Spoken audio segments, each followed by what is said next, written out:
নমস্কার বন্ধুরা, মুসুরি ডাল চ্যানেলে আপনাদের সবাইকে স্বাগত। আজ আমি আপনাদের সাথে কাঁকরোলের একটা রেসিপি বানিয়ে দেখাবো। আমি এখানে 3টে কাঁকরোল নিয়েছি। কাঁকরোলগুলোকে আমি একটু সিদ্ধ করে নিয়েছি। আর এখানে আমি অল্প সামান্য একটু নারকেল নিয়েছি।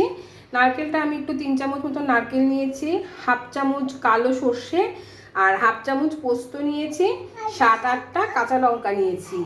এবার এইগুলো আমি সব বেটে নেব। আমি এখানে একটা গ্রাইন্ডারের বাটি নিয়েছি। গ্রাইন্ডারের বাটির মধ্যে আমি খুব সামান্য একটু চিনি দিলাম আর আমি হাফ চামচের একটু বেশি নুন দিলাম। এবারে আমি এই সব জিনিসগুলোকে এর মধ্যে নিয়ে এটাকে আমি বেটে নেব। কাঁকরোল বাটাটা হয়ে গেছে। এবার আমি এটা একটা বাটির মধ্যে ঢেলে নেব। এই বাটিটার মধ্যে আমি সব নামিয়ে নেব। কাঁকরোল বাটাটা আমি এই বাটির মধ্যে নিয়ে নিয়েছি।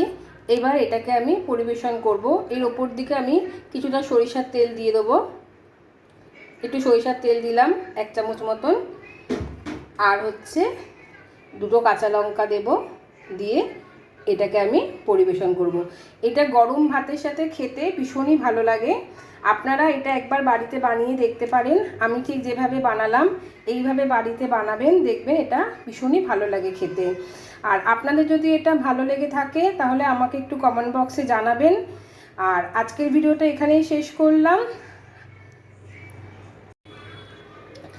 আবার আসবো আর একটা নতুন ভিডিও নিয়ে। আপনারা সবাই ভালো থাকবেন, সুস্থ থাকবেন। আর আপনাদের যদি এটা ভালো লেগে থাকে আপনারা প্লিজ আমার চ্যানেলটাকে একটু সাবস্ক্রাইব করবেন, লাইক দেবেন আর সবার সাথে একটু শেয়ার করবেন।